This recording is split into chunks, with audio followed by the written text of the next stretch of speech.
Hey everyone, Iona here. I'm in Panama and it has been the week of the Latin American Amateur Championship.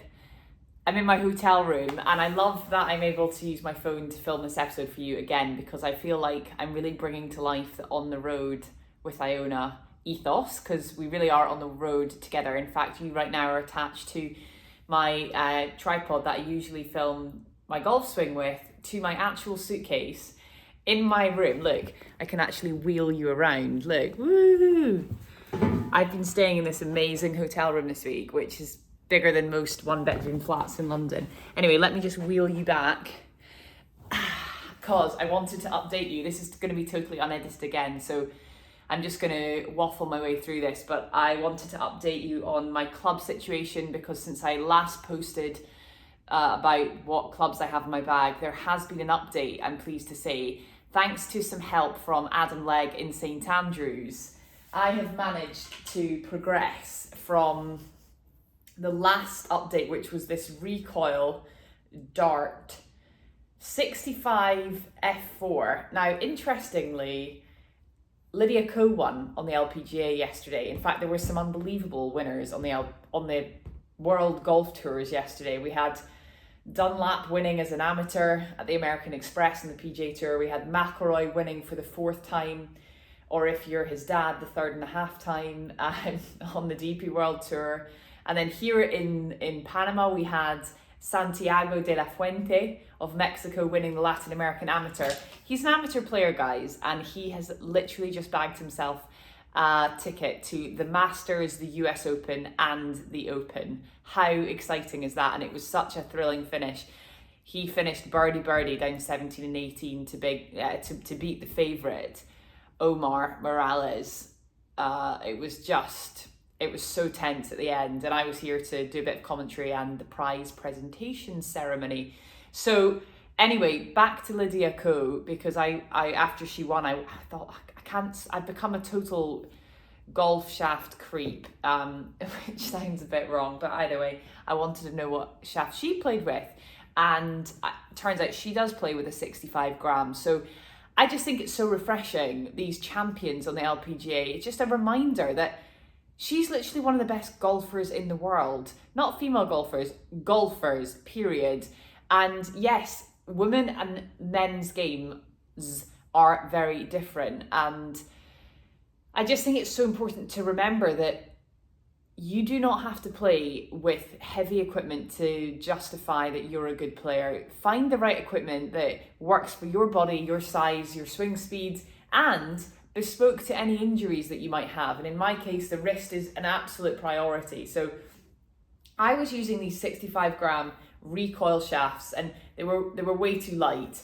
I added some lead tape to the head to try and get the swing weight up, and we're still using the T100 heads here, by the way, and still too light. I still find that as I swung the club, the top of my backswing, I was like, where is the head? I just don't know where this club is in space. So I've had a little change to still the T100 head, however,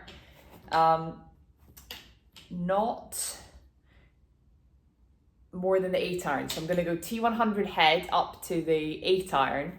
And then, because I ended up trying some 150s, a friend of mine who was using the 150s, and I really rather liked them, I have decided to go with the 150 head from the 7 iron, 6 and 5. Very similar in profile to the 100, but just slightly more forgiving and a little bit more firepower off the face. So it kind of goes like rather than just like technical term.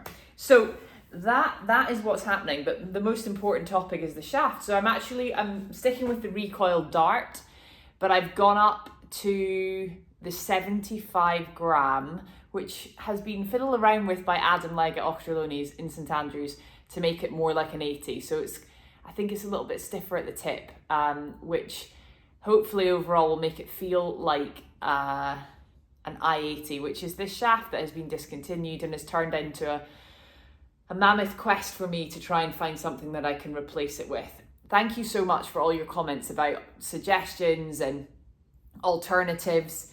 I have been in touch with the company that make the recoil I-80s directly, and they have confirmed they're totally discontinued.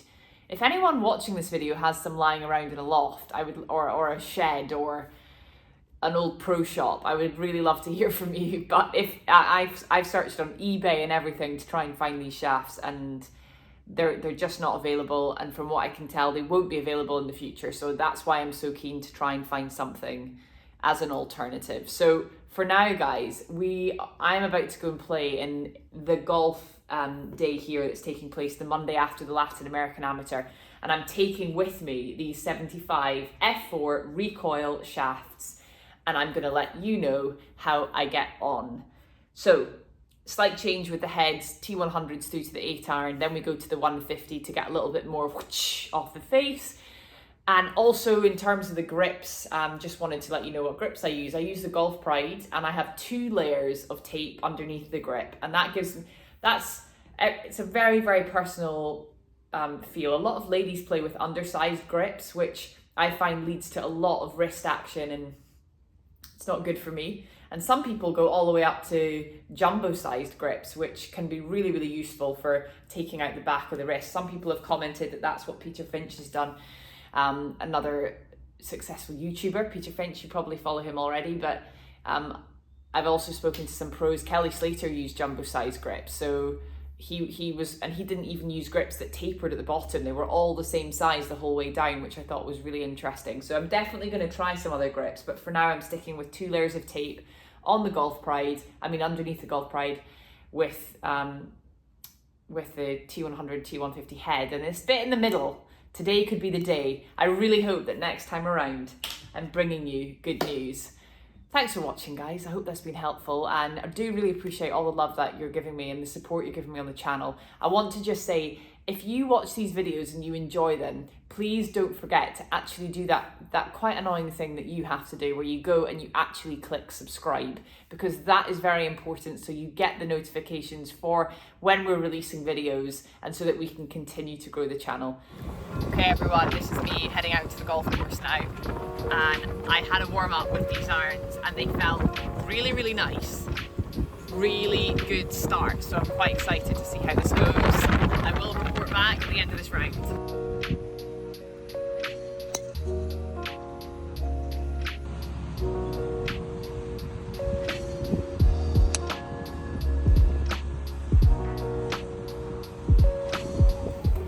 Well, the round is done.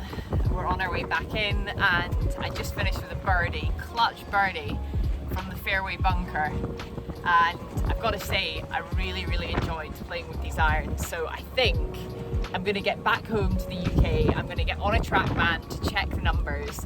But with a bit of luck, I think we might have found the clubs that I'm going to try and take on 2024 with.